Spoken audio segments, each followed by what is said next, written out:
நாம கொடுத்தத புலி சாப்பிட்டுருச்சான்னு பார்க்கலாம். வா. ம்.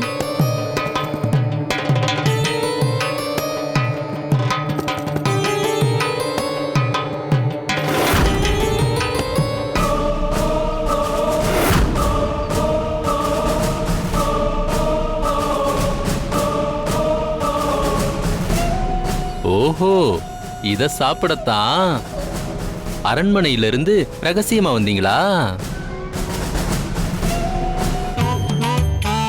புலி பசிச்சாலும் புல்ல மட்டும் இல்ல, கேப்பக்களி வத்த குழம்பு கூட தின்னாது.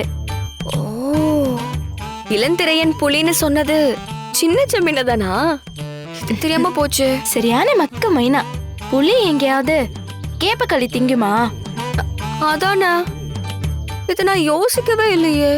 ஆனா சின்ன ஜமீன் நம்ம வீட்டு சாப்பாடெல்லாம் சாப்பிடுவாங்களா? அதோ அவர்தான் சாப்பிட்டுட்டு இருக்காரு பாரு.